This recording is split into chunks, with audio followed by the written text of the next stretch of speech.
because we already did part one. And if people haven't heard part one, it's not required listening to understand what we're talking about here, but I think it's good background just because we talk about what you do, how you go about it, the types of insanity pleas that people try to pull in before going to prison or trying to get away from going to prison. And that was extremely interesting. And of course, what we are doing now today, as promised, is I wanted to get some more time with you because, well, we've got a lot of, I'm going to say psychopaths, but really, we don't know. That's what we're going to talk about today. We've got a lot of bad people or possibly just mad people, so crazy, or I should say mentally disturbed people. I should be a little bit probably more compassionate when talking about these folks. We've got a lot of folks like that in the news, and I think most people will agree that these are not... We picked some bastards so that we don't have to be as compassionate.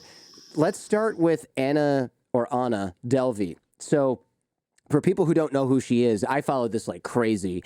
I binged / hate watched the Netflix series Inventing Anna, which is about her.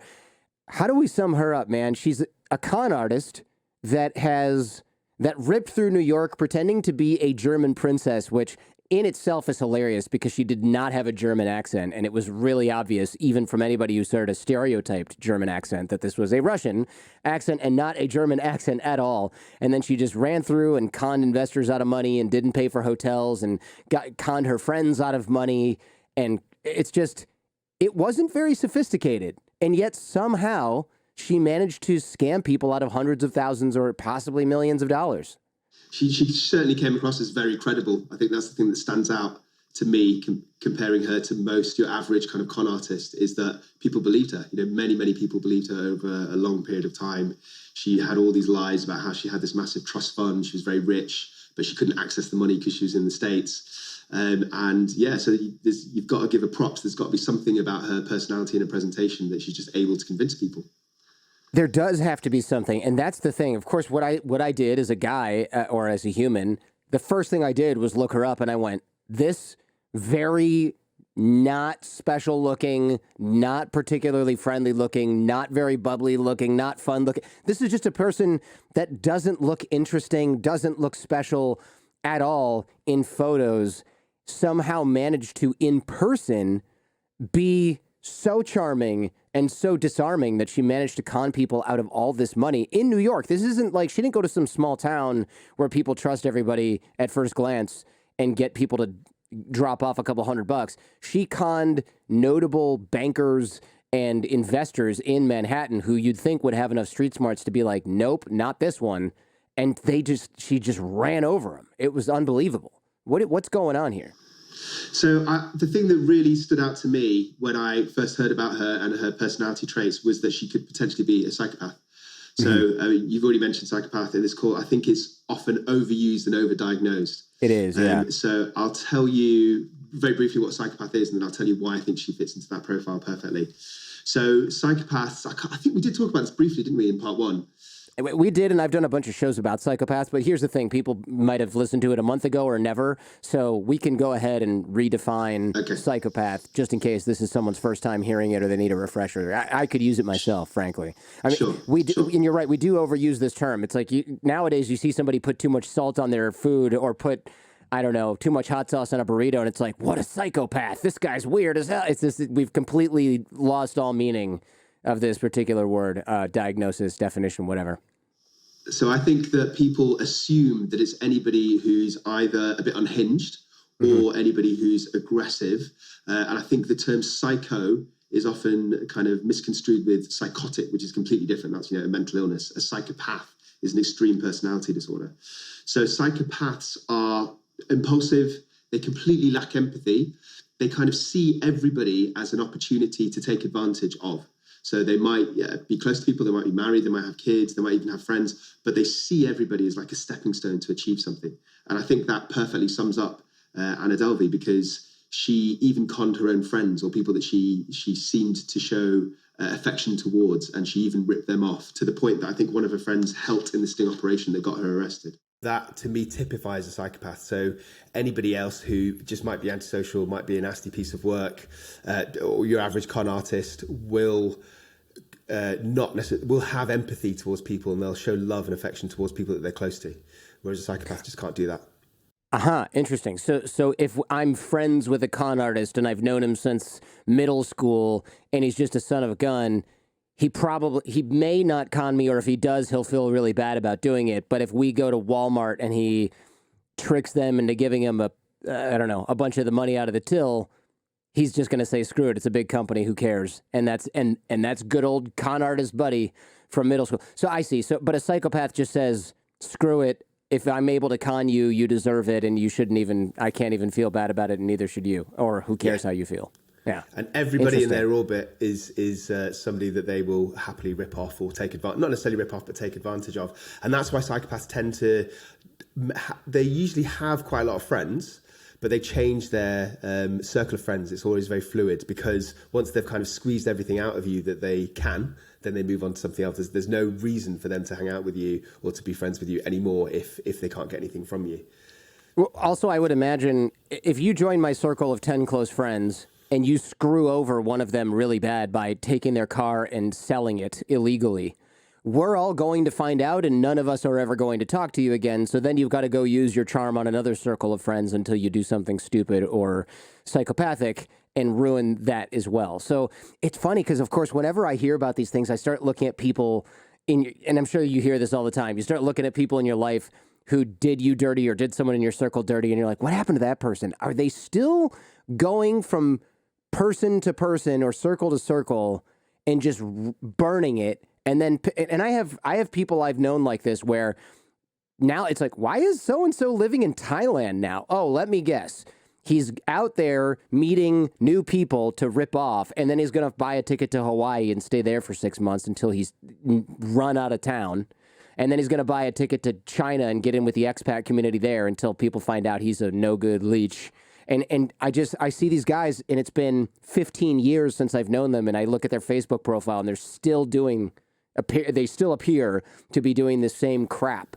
They just never settled. And the irony, I think, is that because part of the characteristics of a psychopath is being superficially charming, they're actually very good at it. So they're not, shy, reserved people. And Anna Delvey is exactly like this. She can, insert herself into a new group of people and kind of just camouflage herself really well into social circles. So I think one thing I remember reading about Anna Delvey is that she would throw these big parties and she would invite some like socialites, and sometimes they were a bit confused about why they were being invited, because they barely knew her. They'd like literally met her once, and she was talking about them and treating them as if they were all like really close friends. And she did this constantly. So she had this massive social sort of circle. And this is interesting, of course, because what this would do is, if I invite a socialite and another socialite and they kind of know each other, or maybe they don't know each other that well, they're in different circles. One's a banker and one's, I don't know, a fashion mogul. If I'm treating them both like close friends and they see me doing that, they just assume that I'm actually close friends with the other person. And even though I'm doing the same thing to them at the same time, they are going, oh, well, this is unusual the way she's treating me, but look how close she is with all these other people. And then you just think, oh, well, I'm just being very welcomed into this particular high-value circle, which is hilarious and so naive, and I would totally fall for this as well, I think. But it's funny because you can see it happening in front of your face and then happen to you, and you just nod there, sit there and you nod and you smile like a dummy, because this is what she does professionally, essentially, is trick people like this. Absolutely. So you might be interested to know there's something called a psychopathy checklist, which is like a formal test, a psychopath test. Have you heard about this?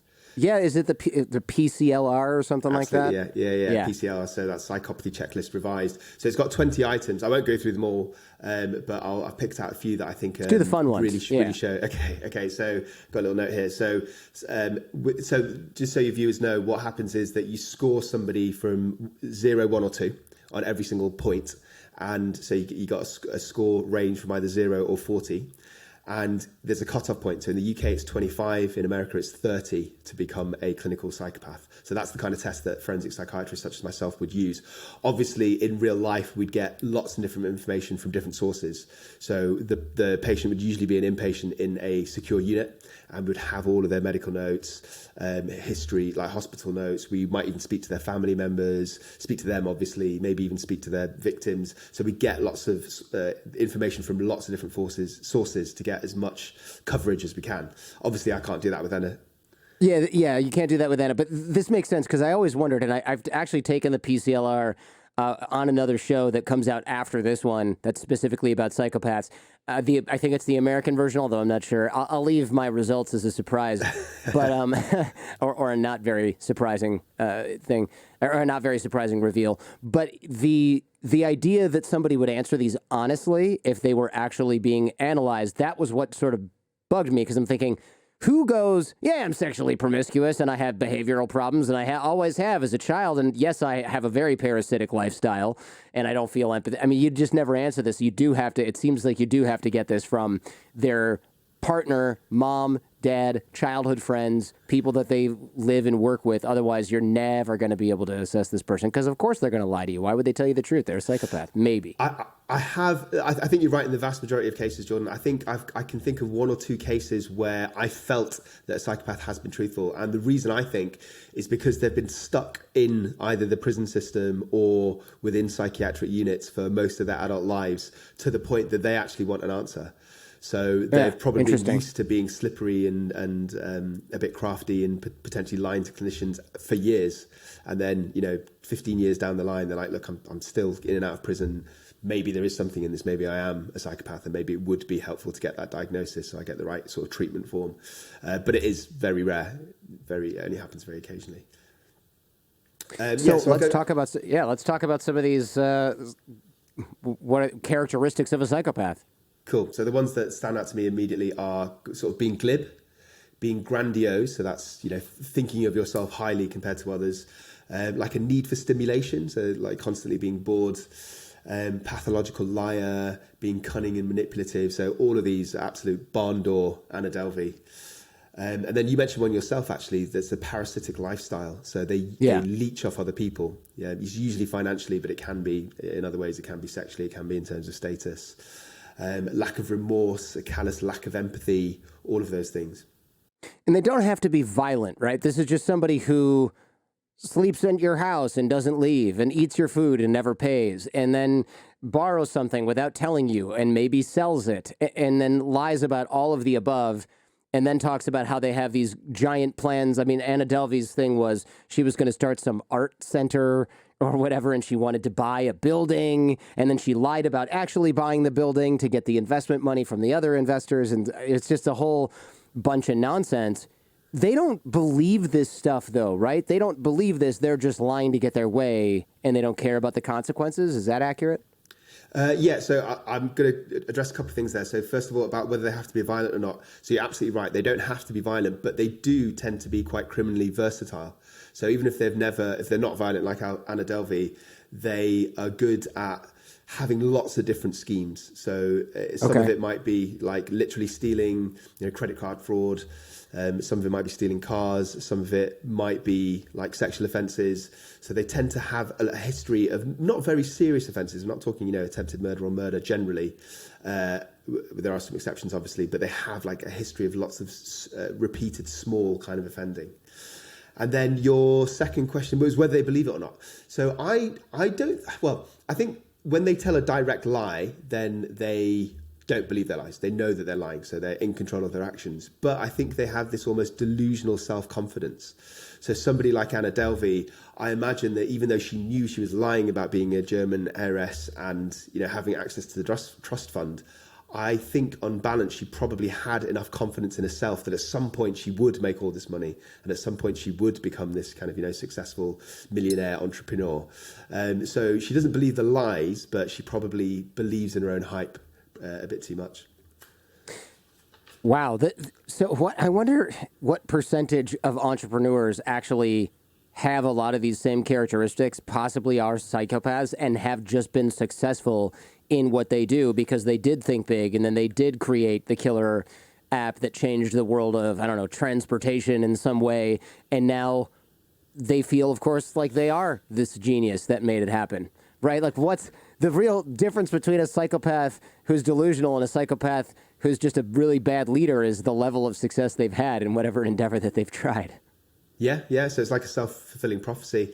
And I suppose the other difference is that a entrepreneur who's just who's just got massive motivation and won't be knocked down, won't necessarily take advantage of other people. Whereas a psychopath has all of those traits, plus would take advantage of people. Would lie to people just to get the investment. So they would lie about how well their app has been doing so far, in a very credible manner, to get more investment. Well, we see that a lot. I mean, have you heard of this Fyre Fest debacle? Billy McFarland, have you heard of this guy? He went to prison. Yeah, with Ja Rule, of course. Yeah, he went. I mean, he went to prison not because the event didn't work. He went to prison because he lied to the investors primarily. Right? He just said, "Sure, yeah, no, this is already set, and this band is already confirmed." You know, meanwhile, he just heard that band had completely canceled, and they were not going to come because the stage was not set up properly or whatever. And he just did a bunch of that. And then when he went to prison, he wasn't supposed to have certain recording devices. I know you spend some time working in prisons. Wasn't supposed to have a recording device, but he had a hidden pen recording device, and he was using that to record notes because he was going to write a memoir, or as a flash drive or something like that. He was going to write a memoir. So I was like, well, that's a little grandiose. You're 27 or something like that. You've done one thing that failed spectacularly and you're writing a book about it. Okay. And so he got caught with that. And then he got thrown into another prison / solitary. And then he comes and does an episode with yours truly, does an interview with me here for episode 422. And it turns out that he had told or pulled some scheme that said that he was calling his attorney and he was borrowing phone time from other inmates and yada, yada, yada. And he did the interview with me in pieces on ABC News and on this show, again, episode 422. And they find out about that, obviously, and they throw him in solitary confinement for something like 6 months for just breaking the rules over and over and over again. And he gets out of prison, and now he immediately starts another business called the Pirate Crew. And it's got something to do with scavenger hunts, and there's events, of course, attached to it. And I'm just thinking, this guy has so much motivation. ABC did a follow-up interview with me after he got out of prison, or was about to get out of prison. What do you think of him? He's going to start a business. He's right on the line, right? He's like a real go-getter. He's a real motivated guy. He's got a lot of entrepreneurial ideas, but he just kind of can't help himself. He can't just do a job working for somebody who's on the straight and narrow and learn the ropes of all this stuff. He's got to just go far into left field and say it's going to be the next big thing and always have the clicks. And it sort of rubs me a little bit like this. I don't want to diagnose somebody who I interviewed once who has been nothing but, nice to me, but it strikes me as a little odd that a lot of these things seem to line up. The other thing that stands out to me about Billy McFarland is that, if I've got this correct, whilst he was on bail for being investigated for the Fyre Festival, he had another con where he was selling these fake ticket experiences. And right, I forgot about that. A famous pop star. I can't remember if it was maybe Miley Cyrus or Hannah Montana. I can't remember who it was, but he had on his website, one of the prizes was like a 1-to-1 session, or sit down meal with this pop star, and she saw it and she kind of alerted the authorities saying, I know nothing about this, and then he got caught for that, which is again, I can't really diagnose him because I don't know enough about him, but it is typical of a psychopath, because one of the factors of the PCLR is revocation of conditional release, which basically means you don't learn from your lessons. So he's on bail already in trouble, and he just goes straight back to committing another scam. And like you're saying, he's just done it serially. He just never learns his lesson. He doesn't have any fear of the law.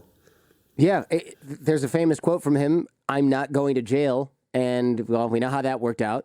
Although I think a lot of criminals probably do say that, especially when it's white-collar stuff. They probably think, of course I'm not going to jail. I'm going to just weasel my way out of this. I've done it before, and I haven't killed anyone. But you're right. I forgot all about his bail scam, where he's out on bail from the Fyre Fest event, and he was selling tickets to something called the Met Ball, which is not something you can buy tickets for. You have to be a super relevant, famous cultural figure globally, usually, but usually also possibly in and around New York, and you get invited to this. And it's like Lady Gaga goes there. They probably invite somebody like the First Lady, whoever the wife of the president is, a bunch of New York billionaire type people, pop stars. You cannot buy a ticket to this, at least not out in the open market. I don't think invites are transferable at all anyway. And he's just got some dumb kid calling people up off the internet and offering to sell them these tickets. and getting deposits and taking the money. And it's like, what are you doing? People are watching you with scrutiny, and this is the racket you choose, this transparent con. And they filmed it. They filmed themselves doing it, which I don't know if that's like psychopathy in action, but it's certainly stupidity in action. It is very stupid. I mean, I suppose at a stretch you could say that it plays into his narcissism. So psychopaths are, by definition, narcissistic as well. But I have to ask, what was he like when you interviewed him? What kind of vibe did you get off him? Like, did you find him charming? So I hate. I'm going to be careful here because there's some part of me that feels kind of like a prick talking negatively about a guest that I've had on the show. That said, he is guilty of the crimes that he has been, he went to trial and was found guilty of these particular crimes.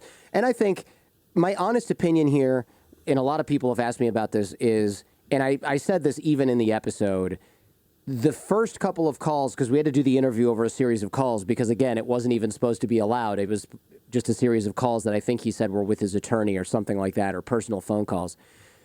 The first call, all he did, in the first few calls, all he did, and you can hear it in the episode, was basically recite what sounds like a memorized or written script that is an apology of sorts. It was very obvious. Then when we got through that, I was able to ask real questions. He had some scripted answers to some of them, which I understand. When you are convicted of a crime, you maybe don't want to admit more crimes when you're already in prison, so there's that. But it came across as, I would say, not super extra charming. I don't think he's a not charming or not nice guy or had a bad personality or anything like that. But it wasn't particularly like, Jordan, you're such a smart, interesting guy, blah, blah. He was kind of just normal. It wasn't what you would expect from when you meet a psychopath and they're just trying to sweep you off their feet. I've met a couple of cult leaders in Los Angeles. They do this whole thing where they play to your ego, and it's actually ridiculous. There's a guy that I met, and I really don't want to identify him, but he was the leader of a self-help cult in Los Angeles, and we were at a party, and a couple of my friends were in his little self-help cult, and one of the women, she played the harp, and the harp was in the room at the party, and I said, can I try that? Because who the hell gets to play a dang harp? I mean, the thing is taller than me. It was amazing. Probably cost like $30,000. I wanted to try it. So he's sitting there, and he's like, look at the way Jordan's fingers strum the harp. He's naturally so gifted at this and this and this and this. And I thought, I don't know this guy. I just met this guy. He knows that I have a popular show that he probably wants to be on because it'll increase his self-help cult recruitment stuff. He's already tried to get people at the party to tell me to have him on the show in a very transparent way that he tried to make look like wasn't him doing it. And now he's complimenting me in this way that he thinks I'm not aware of, but having studied cults and manipulation, it was just really obvious. Really obvious. And so Billy was not like that, right? It wasn't this sort of ham-handed charm. It was actually just, he was very normal for a guy calling me from a prison phone. Anna Delvey strikes me as somebody who could really turn it on if they need to. Billy McFarland doesn't. I bet he's a great sales guy. I doubt he's got the type of charm where you would say, I got to invite this guy to my son's wedding. Does that make sense? Yeah, that makes sense. I mean, I suppose when I was, I don't think either of us can confidently say that Billy McFarland is a psychopath, and there is a speculation here. But just to play devil's advocate, if he was, then it could be the reason that he wasn't laying on the charm with you during the podcast, the recording that you did, could simply be because there's no reason. He's got nothing. He's already on your show, so there's nothing further to manipulate. And it could help his self-image if he tried to be come across a little bit humble because he's, been arrested for these crimes and he is in prison. So I guess what I'm saying there was a lot of humility. Yeah, but there was a lot of, I should say, sort of scripted humility. And I don't want to say false humility, but there was very much I am guilty of lying to my investors, and I am contrite about this. And I have replayed what I would do over and over in the time that I have spent in prison, where I have definitely learned my lesson. Like, there was a lot of that. And you're right. I think it would look bad if he was too slick and too unbothered, because it's like, well, wait a minute, you're in prison for fraud and you sound like you're on vacation in Cancun. Maybe you need to stay in prison a little bit longer. Exactly. So it could be that he was just kind of assessing the situation, and instead of manipulating you as a person, he's just manipulating the situation, which is, I've got a bit of a platform, let me try and look contrite, and let me try and look sort of humbled and remorseful, and that's the best thing that I can do at this point. Whereas in another set of circumstances, if he met you at a party, then he might have laid the charm on you. I guess we'll never know. Well, we might know, because there's a very good chance, unless he hears this particular episode, there's a very good chance that I would end up at a party with Billy McFarland, because the way that I got that interview in the first place, those connections are still in place and in play. And I actually had a couple of opportunities to interview him after he got out. I think there's no juice left to squeeze. Speaking of people who are using others for their personal gain, there's no juice left for me to squeeze out of that particular interview guest. No, that's not necessarily true. I think for me, I just didn't want to platform the new business venture, whatever it is, because it's not really what I do on the show. And also, hey, maybe there's going to be a problem with that too. Do I need to be complicit in that? Not necessarily. So, yeah. I guess now maybe I should take that psychopath test one more time. But Anna Delvey, going back to inventing Anna Delvey here, she really did have, of course, the parasitic lifestyle. She really did use everyone. There's no notes on her being sexually promiscuous. Maybe we just don't know. We don't know about her early behavioral problems either, because her parents in Germany, I guess, are not talking about that to their credit. But she certainly was a pathological liar. And she certainly got bored all the time. Vacations, parties, big things, all on someone else's dime all the time. Yeah, so I can't say any better than that. There's a certain number of traits that she hasn't shown. You know, I'm surprised that she didn't try to be sexually promiscuous. I mean, you know, I suppose there's a possibility that she could have done, but it's not in the public domain. But people usually psychopaths usually use all the tools at their disposal. But you're right, she wasn't particularly promiscuous. She didn't have like lots of short-term relationships as far as we know, and as you say, there was no problems that we know about in her early childhood. So those are elements of the psychopath test that she wouldn't score highly on or score on at all. But I think, I mean, this is a whole other conversation. I think some parts of the psychopath test itself is quite flawed, because it gives equal weighting to a lot of different things, some of which I don't think are that relevant. Interesting, right? So you can score low or high on certain characteristics that maybe skew the results of the test. Absolutely. So I'll give you a couple of specific examples. So sexually promiscuous and a number of short-term marriages are both items. But if you're not that, then you could lose a potential 4 points. And similarly, there's something like, so there's impulsivity is one of the items, and poor behavioral control is another one. So they're not exactly the same thing. So impulsivity is literally not being able to control yourself in that moment. So you make a rash decision, sometimes you might regret it afterwards. Whereas poor behavioral control is more about long-term decisions, but they're still bad decisions, if that makes sense. So it's not a decision that you've suddenly made on the spot. It's something that you choose to do repeatedly throughout your life, but it's still something that hurts other people or maybe even hurts you. But the point I'm trying to make is I think they're two similar factors, two similar categories in the psychopath test. So I think it could skew the results. Why short-term marital relationships? What if I'm just a guy who goes around, otherwise psychopath, that goes around banging everything in sight to get what I want, but I never get married? I score a 0 for many short-term marital relationships? That makes no sense at all. Yeah, it makes no sense to me as well. That's one of my criticisms of the psychopath. I see. It's almost like that was written in the 60s where everybody just got married. And it's like, well, wait a minute. What if I just decide to ruin other people's marriages? I score a 0, like I'm some kind of angel for that one, and it skews my results on this test. Yeah, no, I totally agree. And then just to give a bit of closure about Anna Delvey, so I just read before our call that she's out and she's on house arrest and she's making money. So she is throwing a party in Miami and she's selling lots of paintings. This is only a few days ago. She's under house arrest, so she couldn't physically attend, but she attended via Zoom. But the point I'm trying to make is that she's out there and she's, being entrepreneurial still after everything that's happened. Well, I'm going to note that because somebody like that probably can't say no to coming on the Jordan Harbinger Show and talking about what they're doing in life. I would love to talk to Anna Delvey. Let's go ahead and write that down. I bet she's reachable, even if her lawyer doesn't want her to be. I bet she's very, very reachable, especially somebody with a blue check mark on Instagram. All right. Some of these people, it makes me feel weird admitting this because I'm like, I'm going to manipulate this person into coming on the show. But on the other hand, I'm also like, you know what, though? You are a predator, and I almost don't care. It's like, hey, I'll live in your world for a minute. Whatever. Maybe I should take that psychopath test one more time. Did I say that already? You did. Let's talk about, before we move on to Andrew Tate, psychopath versus sociopath versus narcissist. There's definitely got to be a difference here, but I honestly have no idea what those differences are.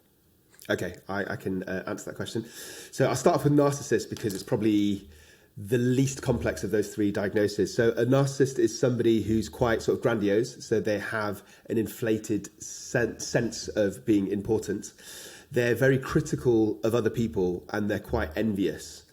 And they get angry themselves if they feel that anybody's kind of criticizing them. So they're quite, I wouldn't say paranoid, but they're very sensitive. So they're very easily slighted.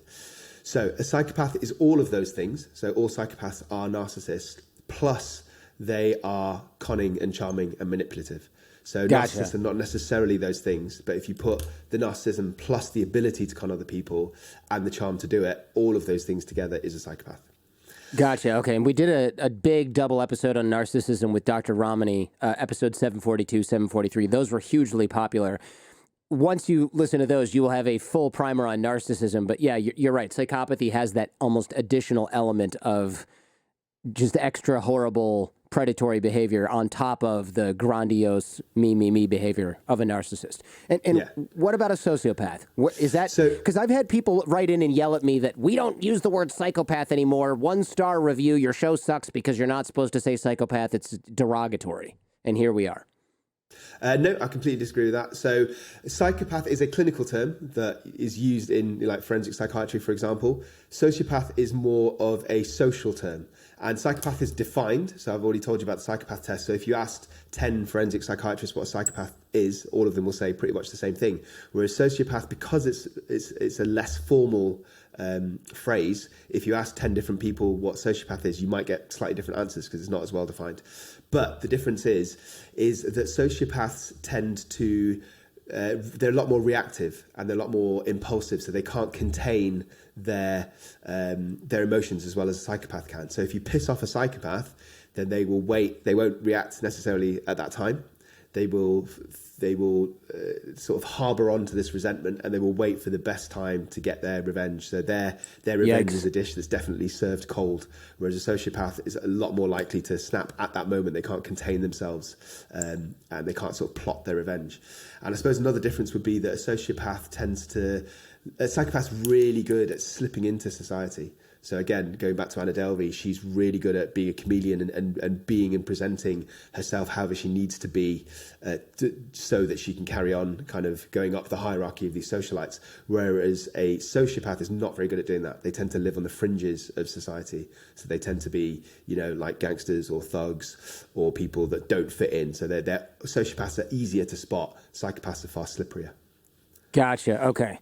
That's interesting. So when we think sociopath, we might think of the person who you step on their foot at a nightclub and they've had 2 beers or 0 beers and they start mercilessly pounding the person next to you because they assumed that was that person who did it and they must have done it for a reason, yada, yada. You see these people especially popping off in prisons and street violence and things like that because of the impulse control. Whereas, like you said, the psychopath might be in prison because they were a nurse in a surgery somewhere and they killed patients by overdosing them with medication slowly over periods of decades before getting caught, right? So there's this different types of behavior here. Absolutely. So if we're using the prison analogy, your sociopath in prison would be exactly what you said. So they'd be like the head thug or the leader of a particular gang. It's clear that they're in charge. Whereas your psychopath might be somebody like Billy McFarland, who's kind of playing the system and conning the other inmates to use their telephone time, but doing it really subtly so that nobody even really realizes what he's doing. Yeah, that's funny. That was what was going on. I don't know exactly how he got this other guy's phone time, but he got this other guy's phone time, and he got a lot of it. And he used it on my show, and then he went to solitary confinement for like 6 months, which just, every time I think about that, I feel bad that happened, but I'm also like, wait, he had to have known that was what was going to happen if he got caught and just made the calculation. So coming on this show is worth going to solitary confinement for 6 months. That's how good being interviewed on this show is, apparently. I don't know if he'd make that choice again. Hey, if you like what you're hearing and seeing, check out the Jordan Harbinger Show podcast feed. There's a lot more just like this. You can find the Jordan Harbinger Show in Apple Podcasts, Spotify, or wherever you get your podcasts. Now, back to the show. All right, let's talk about Andrew Tate. This guy's been in the news a bunch lately. He's the guy, for people who don't know, he's the guy you see in these videos where he's like, women, they're just a bunch of dumb idiots and, you know, whatever, having sex with them sucks. It's a chore, but I have a different one every day, 10 times.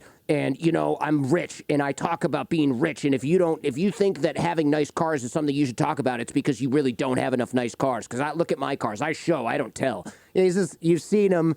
Every video is the same. None of it really makes sense. It sounds like, in my opinion, what a 12-year-old, 13-year-old boy would sound like if they were pretending to be a rich, wealthy guy who's successful and they didn't really get how to do that. What am I missing here? He has a lot of these characteristics that are so over the top that they almost seem, to me, fake.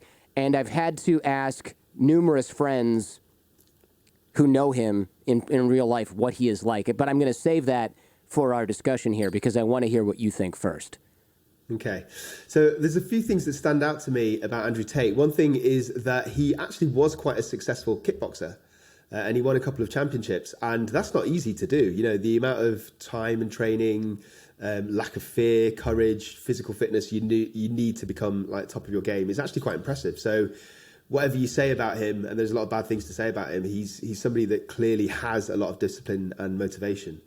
I suppose if I had to sum him up, I would say toxic masculinity. He's a perfect textbook example of toxic masculinity. So that's just like hyper manliness, being the alpha male at all costs, putting other people down, refusing to accept any kind of weakness or showing emotion, always acting tough, putting on this front, all this type of aggression.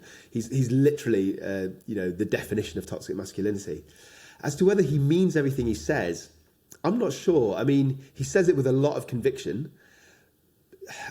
and he said his sort of misogynistic comments repeatedly so many times that it's hard to not believe that he's not invested in it.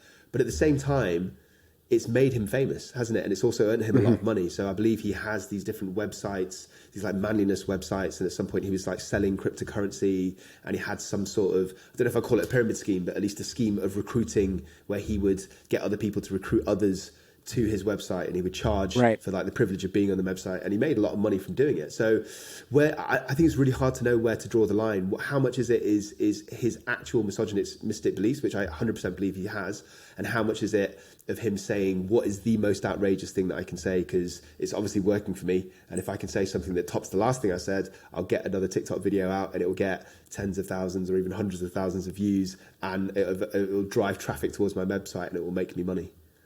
Yeah, I think there is a part. And by the way, videos of these people are readily available. Just Google the name Andrew Tate. If you're like, oh, I can't follow, who is this person? Clearly a narcissistic guy in the videos. And like I said, his personality, it seems fake and overblown, which strikes me initially as trolling to get people talking about him like we're doing right now. And I've had many chances to interview this guy, but I'm not interested in platforming nonsense. Let me put it this way. If I have an actor on the show, I don't want that actor to come on the show in character. I want them to come as themselves. And if you can't get them to come as themselves, it's not going to be an interesting interview, right? I don't want to interview Superman. I want to interview the person who's playing Superman on the show. And so I think that's kind of why he hasn't been on here before, one of the reasons. And you're right, maybe he's joking in a way, back to the trolling thing, but I think he does believe a certain percentage of what he's saying. I know you mentioned toxic masculinity, and that term, in my opinion, is quite overused because people will label any guy with any sort of quality they think is negative in that moment as toxically masculine, and I'm not sure that is beneficial to the discussion around toxic masculinity. But certainly a guy who says the things that he says about the opposite sex, about money, about life, and how you should be a predator and you should always be going this way, and I only hang out with straight killers. That type of thing, of course, is way over the line, and it's a negative influence on society. What I think we can definitely agree on is he is narcissistic, right? It's always about how great he is. There's no sense of humility involved here, to the point where it seems ridiculous. I mean, I looked at a video the other day, and I thought, this guy's got to be a joke, because it's him next to a swimming pool playing with nunchucks, And then he does a flip into the pool, and I thought, oh, this is a joke. He's kidding. Nobody would put that out there and think this looks cool unless they're so detached and so emotionally damaged that doesn't occur to them that looks like a teenage boy pretending to be a ninja. Right? It was so silly. I just thought, he must not have known this was filmed and uploaded, because nobody would want that out there if they're trying to act like a cool, tough guy. This is almost like the opposite of that. It's so dumb. But then, having said that, a lot of his videos are dumb in that he's topless and he has, women with bikinis all around trying to have serious conversations. So he's absolutely narcissistic. That's clear as day. He's a bully. He seems to target people that are quite vulnerable, or people that are less successful than him. He shows like a lack of empathy in general, a lack of fear. I suppose you can interpret that in different ways, can't you? But like a lack of fear of the consequences. He doesn't seem to care if he offends anybody at all. He's obviously misogynistic. He's very entitled. I mean, that's another thing that really comes out to me. He talks very openly about being entitled to sex. So I've heard him say in a video how he doesn't see the point of having any female friends. So you only need one female, and that's, for sexual gratification, or multiple females. In his mind, there's no purpose to have any female friends, or for female to have male friends, which is extremely immature. I mean, that's literally the thought process of a child, of a prepubescent child, isn't it? That's what makes me think, wrongly, of course, because I know better, that his audience is entirely 12 and 13-year-old boys. It's actually not. I know a lot of adults that like this stuff, and it's really disappointing and really shocking, because when I ask them what's to like about this, those adults that I previously thought were pretty intelligent people will also exhibit very, very narrowly channeled, but still very immature behavior. Like somebody who's an engineer that should know better will say, yeah, but look at how many hot girls he hangs out with. And I'm thinking, oh, okay, but he's in another country where he has a lot of money. There's no assumption here that maybe he's paid them to hang around, or that they are allowed to live there for free. I mean, you just want to shake people and go, what are you thinking right now? What are you even thinking right now, taking that attitude and then saying this is what must be working as far as getting women? And it's just like, you're 40 years old. How do you not know that this is not how to succeed in life? It's absolutely mind-blowing to me. I'm curious what you would think. I do have some inside info on this guy. It's very clear to me that he wants to control the way that he's perceived, which is why it was also surprising to me to see some of these really dumb videos come out. But since he's not an idiot and he does want to control the way that he's perceived, there's a lot of choices that go into some of this stuff that comes out where I just go, what is this stupid crap? Because I'm not the target audience. That has to be the reason. It's not just off-the-cuff stuff. It's branding for controversy. It's branding for clicks.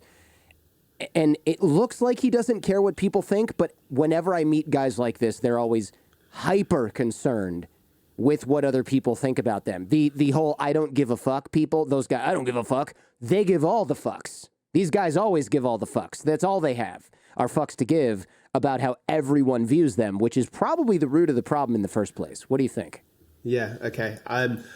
So when you were saying that, my brain was screening Donald Trump. Like, it so reminds me of everything that he has achieved politically. I think that he's seen as this kind of, Trump's seen as a wild card who would just say the most outrageous things. And that's what's got him popularity and attention. And I think it's probably quite similar with Andrew Tate. It's not what is the argument, or what's the point that I'm trying to prove here, and what's the best way of making that point. I don't think he gives a shit. I think it is what is the most outrageous thing that I can say just to get attention. And it kind of makes sense, especially if your platform is social media, if it is like TikTok. I mean, when you think about what are the most popular things on TikTok, it's not people giving sort of intelligent, balanced, thoughtful statements. It is, I don't know, prank videos. It is, people who are showing off their Ferraris and their really expensive cars. So it wouldn't surprise me if it is all very calculated, with the calculation being what is the most controversial thing that I can say. So I wouldn't surprise me if it's all extremely kind of crafted and pre-planned. And also, he puts out his content himself, doesn't he? Or him and his kind of crew. It's not like there's a random person that's seen him say these outrageous things and put it up. It's all right. No, these are all managed. They're all filmed mostly at his home in Romania, as I understand it. There's a crew of young guys, as they always are, young guys hanging out with their cameras and editing and all that stuff and, working with his brother. For me, it's a little bit of a sad scenario with him. Like, yes, he's a terrible influence. I don't know if somebody like this is physically dangerous, even though he's a champion kickboxer. He's a dangerously bad influence, but not necessarily going to physically hurt somebody. I wouldn't, knowing what I know about him and outside of the videos, I don't think he's a guy who goes around beating someone up because he's had too many beers. In fact, what I have heard with mutual close friends, I've heard that a very different version of him exists when he's among those friends. Completely different. He's kind, charming, he's generous, which actually makes this kind of worse because it's fake, right? It's branding. Or if it's not fake, it's just he's ignoring all of these other positive qualities about himself that he could be displaying and only displaying this stuff. Yeah, so a couple of things jump out to me there. I think another thing we've not talked about that makes him dangerous is actually quite eloquent. So to my surprise, I don't know if you've seen his interview with Piers Morgan. So Piers was, I've not seen the whole thing, I've seen clips of it. Piers, as always, was trying to kind of put words in his mouth and trying to make Andrew Tate look as bad as possible by making assumptions about him or kind of drawing inferences of things that he said. But to my surprise, Andrew Tate was actually very, very good at standing his ground and being very clear in what he said and what he meant and things that he didn't say and mean. And there's irony of Piers Morgan doing that. There's just there's a lot of irony that Piers Morgan is the guy that's trying to trip up Andrew Tate. Like I would be less surprised if they were hanging out together, slamming shots of whiskey and yelling at. Well, anyway, continue. No, you're exactly right. There is it's quite hard to know who to root for when you're watching that interview. Yeah, Piers has his own reputation, y'all. He's got his own problems. So if he was as dumb as he might come across in some of his comments, if he was actually that dumb in real life when he's being pulled apart by cleverer people who are trying to make him look stupid during interviews, then it would be easy because he would come across as a bit of a fool. But because he's actually quite good at arguing his corner and separating out exactly what he says and what he means, I think that makes him even more dangerous because it's harder to make him look like a fool, to try and mock him. That's basically what happened. Piers Morgan tried to mock him repeatedly and he parried all of Piers's strategies. So that's one thing that really stands out to me. There's something else that you said that I've forgotten about now. What was the last thing you said before? There's a very different version of him that exists when the cameras are off and when he's among friends. He's actually just a very nice, charming guy. Exactly. And so another thing that I think makes him dangerous is that I think that some of his supporters don't know, see, or care about that nice, charming side of him. They just see the inflammatory stuff he says, and that makes him dangerous. So even though he might not physically go and abuse people, although having said that, to go on a quick tangent, in 2016 he was removed from Big Brother because apparently he did beat a woman and he was asked to leave. He beat her with a belt, although later on he and the woman apparently said it was consensual, so it's all very weird. That could have been a publicity stunt gone wrong. Like that could have been, hey, this is going to make a great clip, and then it went wrong. I don't know. I did see both of those. It's hard to tell what happened. Yeah, but what I worry about is that his followers are just going to be sort of base level Neanderthals who only hear the misogynistic bit and take it to the extreme. Best case scenario, it kind of affects their sexist attitudes in life, and worst case scenario, it could actually encourage violence, domestic violence. That's the thing that strikes me about him is he must know that because he is smart enough to know that, and yet he doesn't give a crap about that. He's willing to perpetuate that and go, oh, well, they're going to do what they're going to do, even if I encourage it, but also look how rich I am. That's the problem that I have. If you want to be a clown in videos, I don't think it's a great idea, but I understand it.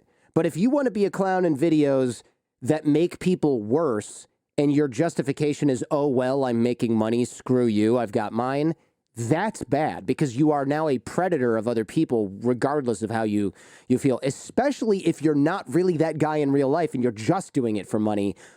Even that's worse, right? I know that his father and mother separated when he was young. His mother moved him to the UK from the United States. I'm not sure how often he saw his dad, who passed. By the way, his dad passed away before this version of Andrew Tate sprang up. Coincidence? I don't know. Yeah. Yeah, that does make him really, really dangerous. There's the one thing I wanted to bring up that he said that really interests me personally as a psychiatrist is that he said on a number of occasions that he doesn't think depression is real. And he was pushed on this matter by Piers Morgan. And he tried to backpedal a little bit. And he basically said that he believes the feeling of depression is real, but the concept or the diagnosis of depression isn't real.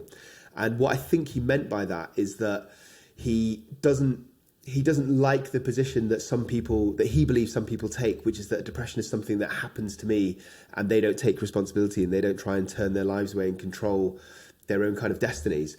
And it's a shame because I think that somewhere in that is a reasonable point. And I think the point he's trying to make is that people should try their best to change their mind state if possible.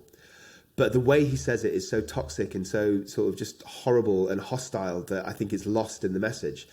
But also as a psychiatrist, I've treated depression hundreds, if not thousands of times. And I think it's fair to say that there are, on one end of the spectrum, there are people that have milder forms of depression that are related to their social situations in their lives, whether it's their relationships, whether it's drug and alcohol problems. And the only way to really solve that is by taking away the social factors that are causing them the stress in the first place. I 100% agree with that. But what he's not talking about and what I presume has never seen clinically is the other end of the spectrum, where you have people that have like very severe depression, which is linked to self-harm and suicidality. So I think it's really dangerous for him to make those kind of comments, because if his followers, especially if they're not particularly intelligent, believe that, then they're not going to have any kind of sympathy or support for people that actually seriously do suffer a severe mental illness. Do you think it's possible for somebody like Andrew Tate to play a character or play himself as this character in videos and in interviews and then have any sort of normal life? Is it possible to compartmentalize these things, or are we going to have to see a redemption from him in 5 years where he goes, you know what, all of that was wrong and now he's sick of living that way? I mean, what do you think? I think he gets off on everything that he says and does. I think he loves the attention. He loves being a bit of a villain. I think he loves the controversy. He loves going on other platforms and kind of arguing his case, which, as I said, to my surprise, I think he does actually quite well. So I don't see there being any kind of reason for him to want to have redemption or to change his image. I think he's quite happy. I think it's very calculated, as we were saying before. And I just don't think he cares. I think he cares more about being popular and being infamous and making money than he cares about sending the right messages. So the redemption would only come if this shtick stops working and becomes less popular and stops being lucrative, and then maybe he gets another bite at the publicity apple by saying, you know what, I'm going to come out and say that those beliefs were wrong and do my last PR tour that way and sell a book on why it was all wrong. Yeah, I think that'd be a good move for him. You should suggest it. You know what? I'm open to that. If you want to, Andrew Tate, if you want to come on this show, I know you want to come on this show. If you want to come on this show and then talk about that, I'm open to that. But I just don't want to be part of the PR machine where we're talking about the same crap he talks about in all the other videos. That to me is boring for multiple reasons. All right, I know we're running short on time. I want to talk about Alex Jones, the sure. InfoWars founder. If you don't know who he is, he's the guy that yells and froths at the mouth and says that there's chemicals in the water that are turning the frogs gay, and what he got in trouble for the most, out of all the ridiculous conspiracy theories that he's promoted in the last few decades, really, was that the Sandy Hook shooting in the United States, which was a school shooting where a bunch of young kids died. It's absolutely horrifying and heartbreaking. He had said that it was a hoax and that all the parents were crisis actors and they didn't really lose their kids, which is horrible enough. But then he kept saying it and kept saying who these people are and where they lived and their names and all this stuff. And his followers would harass these people to the point where their lives were ruined by this. They were ruined by this. They had people threatening them and death threats. And I mean, these are people whose, 5-year-old, 6-year-old kids were murdered by somebody in a school shooting. And now he's taken it upon himself for the past few years to make their lives even more of a living hell. And he turned the trial into a spectacle. He was on trial for defamation. He lost horribly. He now owes them like $1 billion, some of these parents. He owes them actually $1.5 billion. And that's just one verdict in one of the cases. There's other $50 million verdicts that he's got to pay. So basically, he's going to be ruined. He turned the trial into a spectacle, yelling at the judge, telling her she doesn't have authority. And she had to remind him that this was a real court, not his show, and that he couldn't lie. And he had to deal with this. And then he declares bankruptcy and says, I don't have any money to pay the verdict. All my money is held by another company called... and it's his initials, and apparently one company now owes that other company all of his money, so he can't give it away, and he gave a bunch to his parents or something like that. I mean, it's just so clearly trying to avoid this, and I wonder what is going on in someone's head like this, where they are... I would just feel horrible if a school shooting happened. I wouldn't want to touch that subject, let alone make the parents' lives harder, and then when you get sued for it and then you lose... try and hide the assets. I mean, the whole thing is so crazy to me that I need a doctor's opinion on what is wrong with Alex Jones. Okay. So from what I know about Alex Jones, obviously I've not had the advantage of ever assessing him in person. I strongly suspect that he has what we call the delusional disorder, right? So I'll just break that down, what that is. So it's a form of psychosis. So psychosis, different from being psychopath, is when you step outside of reality.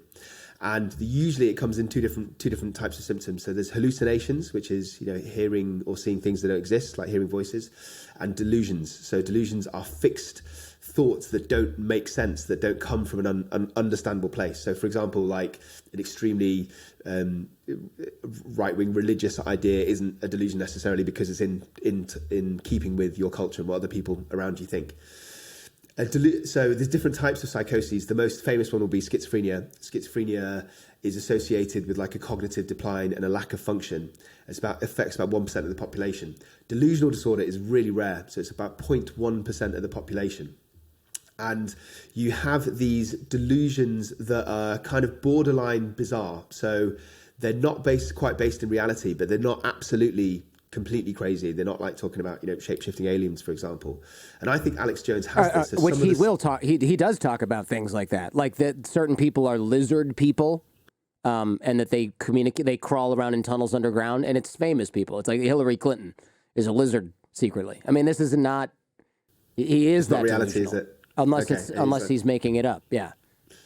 And a couple of other things that he said that stood out for me is you mentioned like frogs turning the water gay. I think he said that juice boxes can make people gay, and that Obama and Hillary smell of like sulfuric acid, and he could smell evil off them. So these are not just like right-wing conspiracy theory, slightly bizarre ideas. These are actually delusions. And the other thing with delusional disorder is, unlike schizophrenia, you don't have negative symptoms. So you don't have cognitive decline. You can function quite highly. You can be quite intelligent, and you can live like quite a high functioning level. And Alex Jones clearly has, because he's managed to make a media career. He's managed to make a lot of money out of it. And the very fact, I didn't know about the trial, but the very fact that he was kind of crafty and devious enough to create these kind of companies to not have to let go of his money shows a really high level of functioning. But I think he's got delusional disorder, and I think he 100% believes his crazy ideas. That's interesting. I always wondered about that, because, of course, the idea is, how can somebody be this mean? And your explanation sheds a little bit of light on it. If you believe it to be true, then it's easier to be this horrible because you think you're just telling the truth. That was I think what was one of his arguments at the trial was, I said this, and at the time I believed it to be true. And then the judge said, what about all these mountains of evidence to the contrary that you were wrong, that you ignored?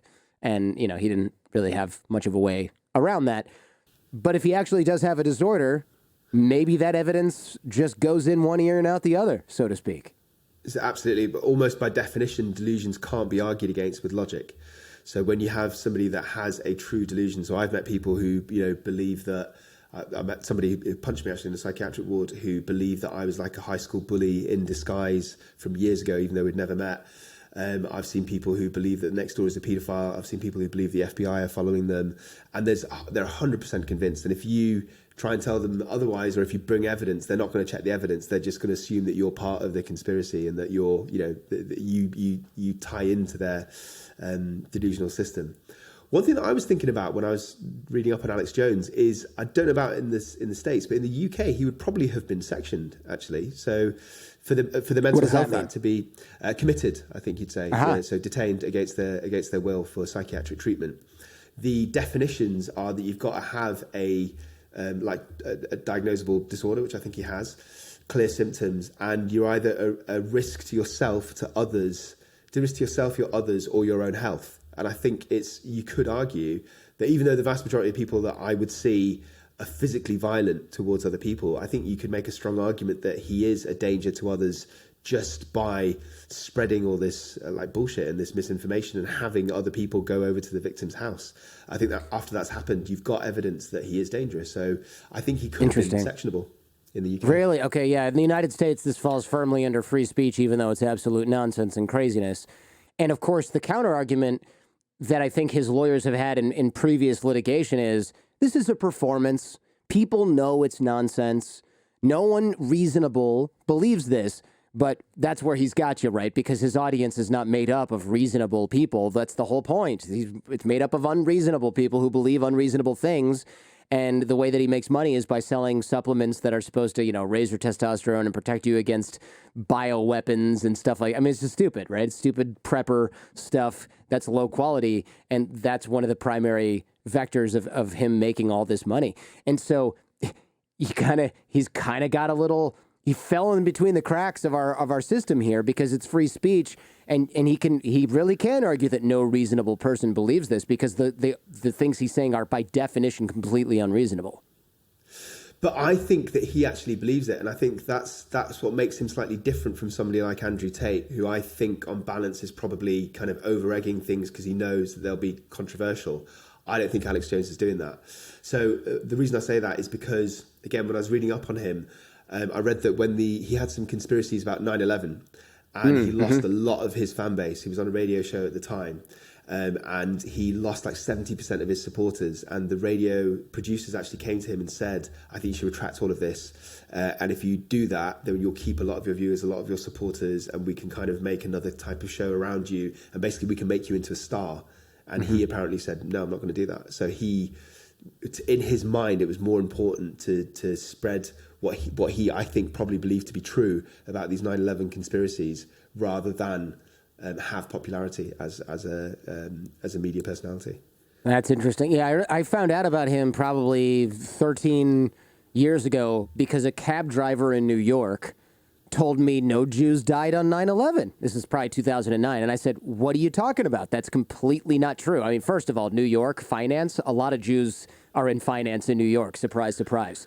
So, sadly, a lot of people died on 9/11 and many of them were of all faiths, but certainly Jews died on 9/11. I know a few who died personally and had people who were related to them that were Jewish that died on 9/11. And I said, who told you that? And he's like, go to prisonplanet.net, man. It's real. Da, da, da. And I went to that website and I was like, holy cow, there's people that believe this crap. And sure enough, that was one of his sort of early attempts at monetizing kookiness. Yeah. And I suppose that's you've hit the nail on the head. That's the dangerous thing, is that anybody can make any content, can't they, on the internet nowadays? And I suppose maybe like a generation ago, you probably had all these people that had these very bizarre thoughts, but they were kind of kept separated. Whereas now it's very easy to find somebody that has your own paranoid beliefs and your conspiracy theories, and it's kind of an echo chamber. So he attracts wrong-uns, as we'd say in the UK, just people who are a bit sort of mentally unstable, and they feed off each other, and it grows, and it's dangerous. It is potentially very dangerous. So I guess in conclusion here, your opinion is that Alex Jones probably sees himself as the victim in this whole thing, just like he says, where the man or whatever, the government's trying to silence me with this trial and bankrupt me. So you're thinking he really believes all or most of what he says, and it's not just a performance. Yeah, I do think that. And the reason, the main sort of reasons would be is he said too many things. So it's not just one sort of slightly weird idea. He's had so many different conspiracy theories repeatedly that it's hard to imagine that somebody's faking it for that long. And also, if he was faking it, or if he was doing it for attention or clout, why didn't he stop? Like, what would have been the point of pushing and pushing and pushing to the point that, victims of Sandy Hook were, the families were getting harassed? How does that benefit him? He's already popular. He's already making lots of money. And that is like the beginning of his downfall. So that's one thing. And the other thing is that the beliefs are just a bit too bizarre for me to think that they're intentionally fabricated. They sound delusional to me. They're the same things that my patients believe. That's so interesting. You know, you're right. It's a guy who made a media empire worth hundreds of millions of dollars finds something that's too hot button that's getting him in trouble, keeps doing it even though he could have picked or made up a billion other things that would not have gotten him to this point. And now he's looking at losing everything and possibly prison time if he keeps trying to hide his assets and things like that. So yeah, you're right. It's like, why would you do this unless you really believed in it at some point? It's not like him retracting this would have even cost him much. He's still going to have an army of kooks following him, even if he loses 10 or 15% of the diehard Sandy Hook shooter deniers. He still has hundreds of millions of dollars now, and now he's going to lose that. Yeah, that's an interesting point that I hadn't thought of. Maybe he really does believe all this stuff. Jeez. So let me ask you this, Jordan, because I haven't followed his trial. Did he retract anything that he said in any way, like to try and? I actually don't know. I actually do not know. I would have to look that up. I'm not sure, but if he did, it would have come at the end or after or right before the verdict. Which, I mean, how much? Don't you do that before you end up in a court having to testify and with a jury in front of you? I mean, you would have done that months and months and months ago if it was just a ploy to get everybody off your back. Yeah. Right. His legal team would have said that, you know, sure. When we're talking about this level of money, he must have had like an extremely professional and experienced legal team, and they would have said right from the beginning, well, you need to deny this. You're digging yourself in a massive hole. Just say it's not to apologize.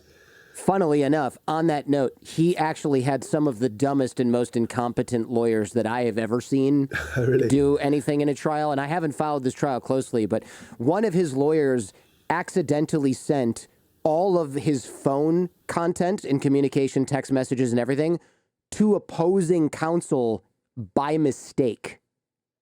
That's the worst thing you can do generally in a litigation. One of the worst things you can do. It would be like if I'm in the mafia and I've got a bunch of crap on my phone and my lawyer has it and goes, all right, this is under lock and key, and then just sends it to the police. Whoops. I was headed to lunch and I forgot to select which file was. That's what happened. And so now all of these text messages with politicians and other crazy kooks and all the people you can spy, they're all accessible, which is just ridiculous. No lawyer with two brain cells to rub together would have made this mistake. Yeah, that is hilarious. Yeah. So no, he hasn't hired professional representation. He's hired absolute clown shoes morons to do this, which also kind of proves your point that he wanted to pick somebody who was also a true believer in all the crap that he was saying, not somebody who was actually a good attorney. So he picked somebody who was a complete dumbass and happened to agree with a lot of the crap that he has on his show. I guess he got what he deserved at the end. Well, we're still waiting for justice. We're still waiting for that verdict to come through, I suppose, to be enforced and for that money to change hands. But nothing's going to bring those people back. Thank you very much, man. I really appreciate you coming on. I know a lot of doctors in the United States, they will not do this kind of thing. I'm not sure if it's because they're subject to litigation for saying, hey, this person's a narcissist or a psychopath when they haven't been able to professionally do that. Do you have any insight on that? Well, I'm not 100% sure that I won't get a tap on the shoulder from my government body and get into trouble. I mean, obviously, there's the Goldwater rule, which is created by the American Psychiatrist Association. It's not like a hard and fast rule that we follow here in the UK, although it is generally supported by the Royal College of Psychiatrists. I mean, I think what I'm doing is more of speculation and suggesting that these are typical character traits. I'm not, I've never said at any point in this interview or any other interview that this is a definite diagnosis that I'd ever give somebody. And personally, I think that mental health is a topic that's kind of growing in popularity, and I want to use my expertise to explain concepts to people. So I'm hoping that I'm kind of educating viewers by picking out, and people don't just want to hear like the different categories of a diagnosis. That's boring. They want to see it happen in real life. So the best way to do that, I think, is by picking characters like we have who are interesting, who do have these personality traits. So I like to think that I'm educating rather than sort of trying to label or judge individuals. Sohom, thanks for coming back on the show, man. Really appreciate this. I think this is kind of a fun one. It's a little bit outside my usual format where I'm really prepared. I'm glad your opinions came through on these folks, and I think it's interesting to attack pop culture if we can call these trials and these characters pop culture. I guess we can, right? They're sort of in the zeitgeist right now. I think it's interesting to analyze them through the professional psychological angle that you can do, that you can take. So thank you very much for your time and your expertise. It's an absolute pleasure, Jordan. Love being on your show. Thanks for having me. Thanks for checking out this entire episode of The Jordan Harbinger Show. If you're interested in exploring this topic further, check out the Jordan Harbinger Show podcast feed. There, we dive even deeper on this and many other topics. In the audio podcast, I also close open loops, cover things discussed off camera, off air, and give some parting lessons from our guest. You can find The Jordan Harbinger Show in Apple Podcasts, Spotify, any podcast app, or at jordanharbinger.com. And also, if you found this episode useful, please share it with those you care about. Last but not least, like, comment, and subscribe.